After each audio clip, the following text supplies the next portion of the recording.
back to normal. His face is coming back to normal.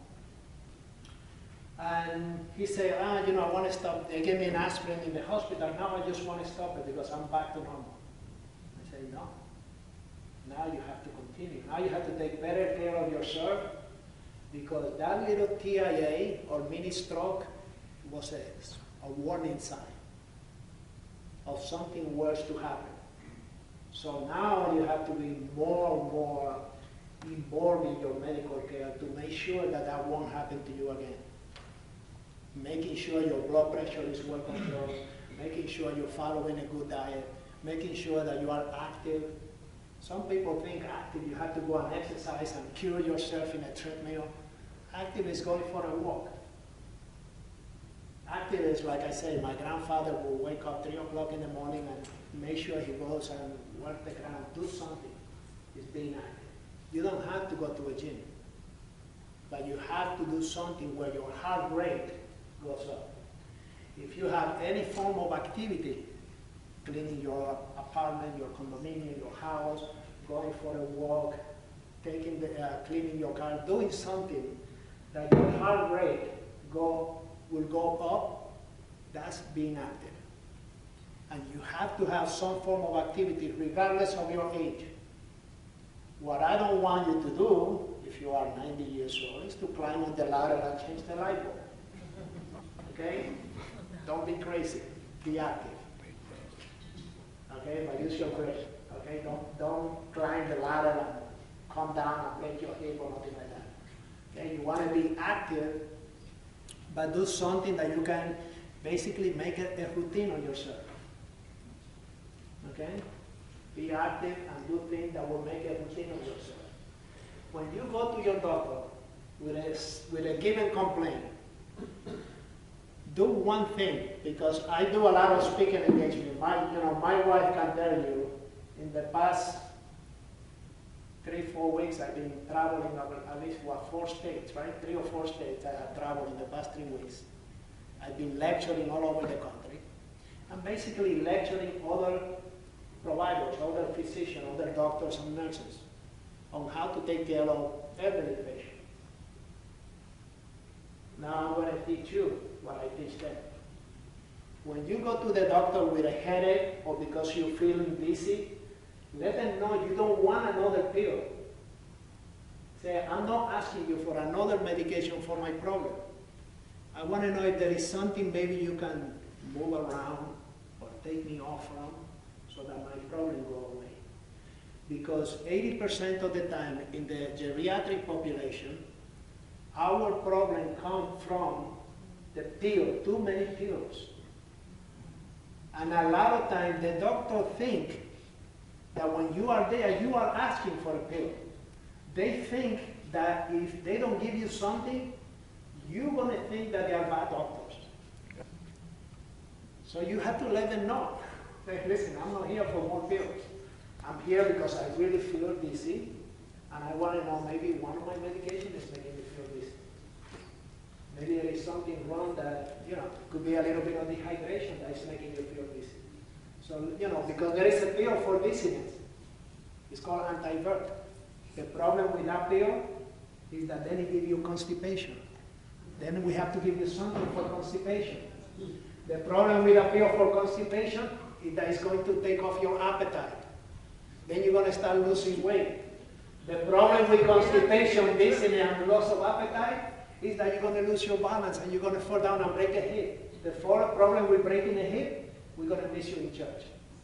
So back off all the way and try to avoid. When you go to the doctor, you're not going there for another pill. But you have to be proactive. That's the key of the game. You have to be involved. You have to let them know what is it that you want. Take care of my problem. What is it that you don't want? Take a lot of pills. Okay? One of the problems that we have out there, unfortunately, just like when a black person comes into your office and you say, oh, I don't want to see this is a black person. That's called racial discrimination. Or if a woman comes into my office and says, oh, I don't want to work with a woman.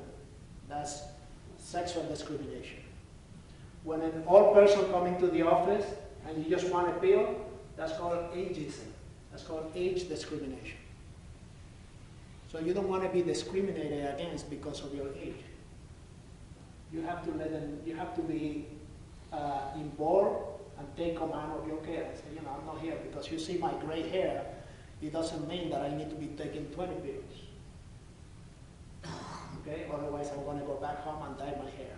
That's what I do. So no. So don't take a lot of medication. That's called polypharmacy. Most of the time, polypharmacy is what kills a lot of our patients. Too many drugs. And by monitoring yourself, in my patients that come to me every 3 months, I'm doing blood work on them. Why? Because I want to practice preventive medicine. I want to know if the kidneys are giving me problem. If it's early on the game, I can fix it. If my thyroid is giving problem, if it's early on the game, I can fix it right like that. But if you let that thyroid go, or you let that kidney go when you are close to dialysis, it's very hard to fix. When you're taking any pill that is messing up your liver, if it's early in the game and I see those numbers going up, I say, oh, you know, that Lipitor or whatever you're taking for the cholesterol, don't take it for 3 months. Let's see what happens. And we see the number go right back down. It was that medication you were taking. We have to change it.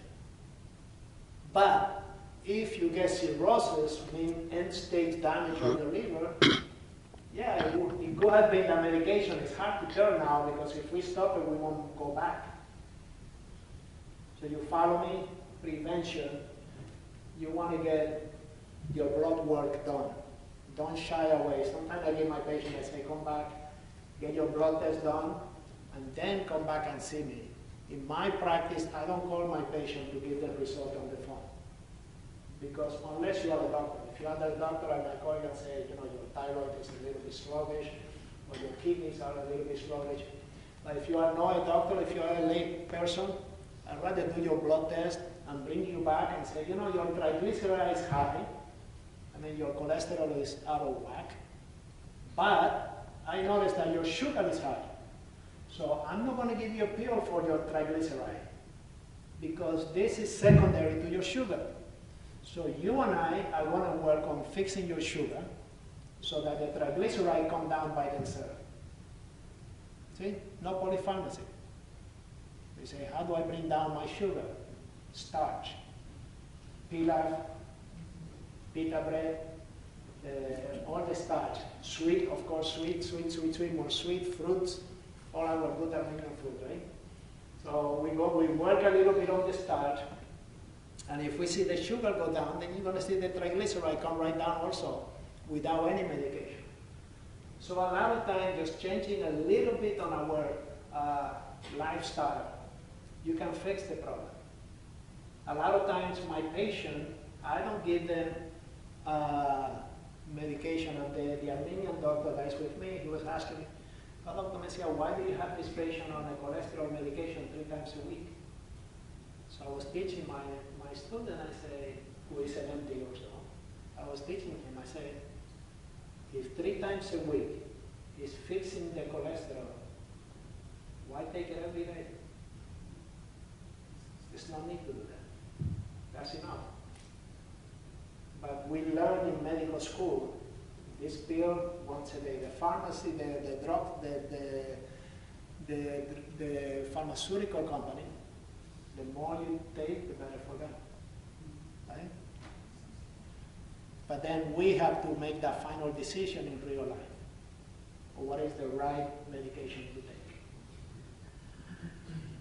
Okay? When it comes to eating, as we age, our digestive system, it turns a little bit sluggish. Okay, so just like our thyroid get to be a little bit sluggish, and our kidneys, our prostate, etc., you know, our intestine too. The best thing to do with your meal, eat small portion throughout the day. You do not have to sit down for a big meal. And I tell you a story. When I met my wife the first time, and eating this Armenian feast.